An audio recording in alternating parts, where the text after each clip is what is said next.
I'd say another challenge was that everything was online. Actually, I don't know whether it was a challenge. I think it's something that we thought would be challenging. But working with Nikki and Simon at Fundraising Everywhere was an absolute dream.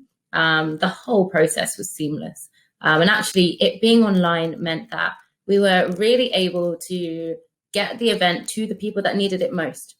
It was completely free.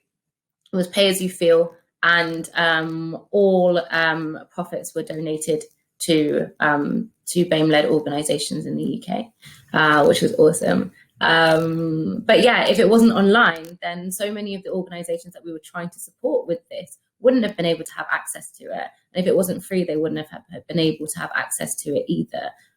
So that was something I thought could be challenging, but actually I think it was one of our biggest assets when it came to spreading the information that we were really trying to spread. I think something that I found really challenging was making the event as diverse as possible. When we talk about BAME or BIPOC, it is essentially homogenizing a whole community. And we spent a lot of time in the beginning of the conference talking about debunking the term BAME, which nobody likes, but we use it as a functional term, right? But I wanted to make sure that we looked at the different communities within BAME.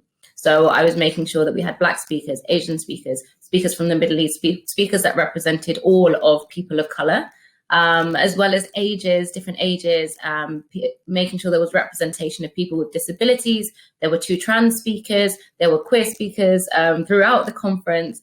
I wanted to get this right, otherwise I might not have got a chance. And I think it was an incredible display of the nuances of people of color, for sure. Something that I was really proud of was just the sheer number of people registering. When we hit go, we had 6,000 people registered for the conference.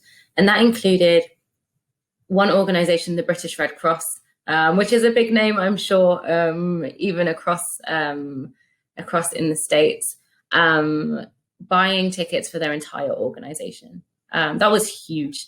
That was a real kind of cosign that, like, hey, we like what you're doing. We want you to succeed and we believe in you.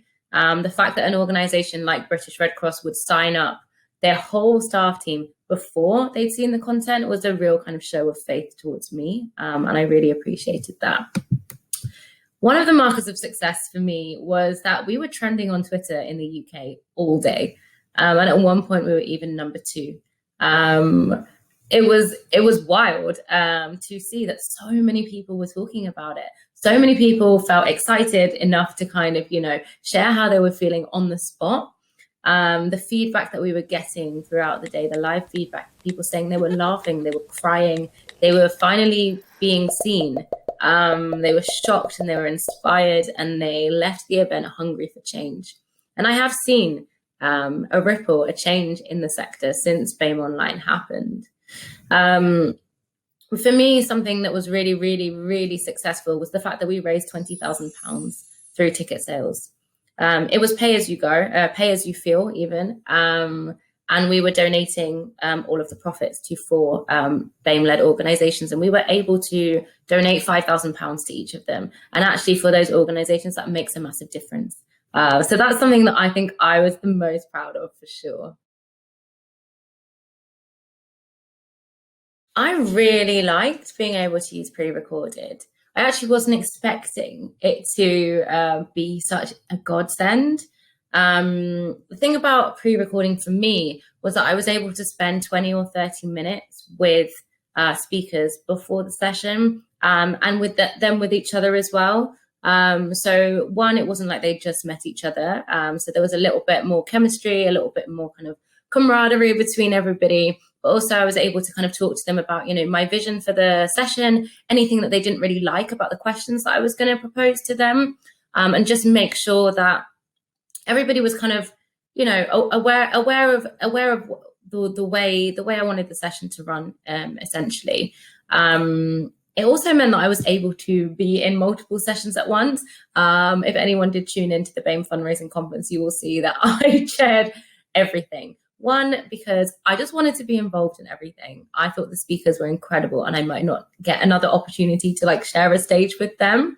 So there were 2 tracks to my conference, and there were some times when I would be talking in both of them at the same time.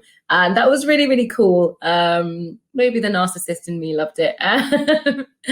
But something that was kind of more important was, on the day, running 7 hours of kind of talking into a screen is really exhausting.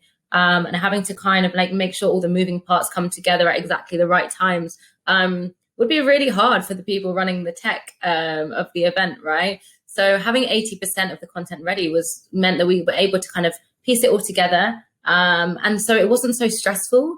There was no technical hiccups, maybe like one minor one.